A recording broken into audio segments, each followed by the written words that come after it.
These are some pretty cool safety glasses, but they only cost $1.25. I wish there was some way they could cost 10 times more. Oh, Moto Drain, you fool! Simply buy something from a motorcycle online store and it will cost more! Whoa, sweet!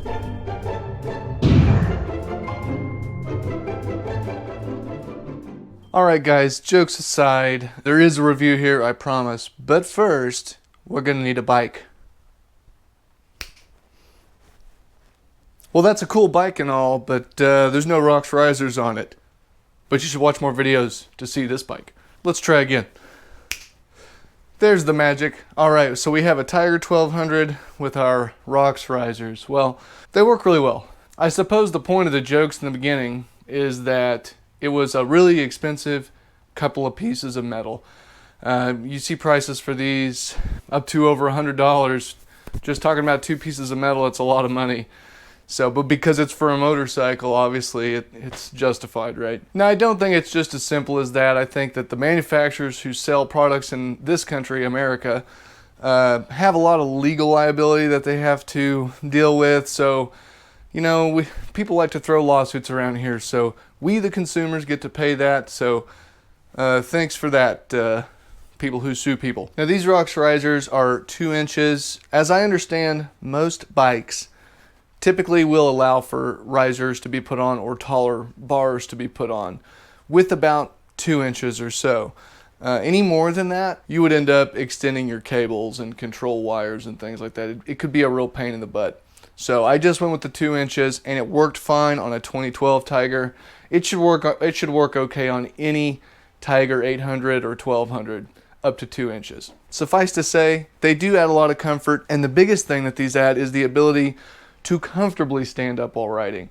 Some bikes come better from the factory than others. The Tiger is it's a very confused bike. It seems to be in between a sport tour and an adventure bike. Prior to putting these bar risers on, I would be standing over in a bent over position, which if you're off-roader and gravel, that's not a lot of fun. Let's get it up on the center stand and I will stand up on it.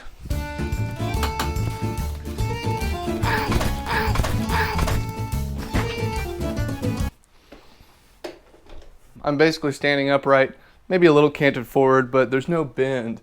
And certainly I have the ability to move myself around a lot easier now without having to worry about where my hands have to be to control the bike. So, especially with regard to standing on the bike, fantastic, gets an A+. As far as sitting controls, you have some options here. The nice thing about the rocks is that they are actually adjustable. So, what that means is you can loosen the bolt and simply bring it back even further. I can actually tilt the bars back just a little more if I really want to bring them back here for, say, a long highway ride. For the time being, I've got it somewhere in the middle. I spend most of the time on the road, and certainly it's up and back towards me, so you know, they did a good job with that. As far as weaknesses of the risers, I have ran across one, and that's the need to sort of tighten things up as you go along. I was riding home and I was standing and had a little bit of down pressure on it, and my bars kind of went wonk while I was riding. Well, you know, that's on me. I should have probably checked the bolts every now and then. Typically, once you start adding things on top of things, that's just a necessity. So keep in mind, you're going to want to periodically, I don't even mean legally periodically, I mean probably monthly, you're going to want to go in here and tighten things up. Maybe the first week after you first install them. Now, as far as are they worth it, you know, if it's a quality of life thing, if you don't have the ability to fabricate these pieces of metal, well, then it looks like you're going to have to spend the money. And I think Rocks Risers makes a pretty good product. Now, I did have one particular problem with that one vendor. I can't remember their name, Rev Zungo or something. I don't remember. I used this bike finder tool on it, which seems like a great idea. Put the make and model and year of my bike in, and I got sent a 7/8 bar riser. So when I go to disassemble everything, they just kind of were floating around in there. And so the bar is actually fatter in the middle. It's a 1 1/8 bar in the middle. So I had to go and send it back. I almost didn't get to do that. I had to argue with them a little bit, but They did refund it.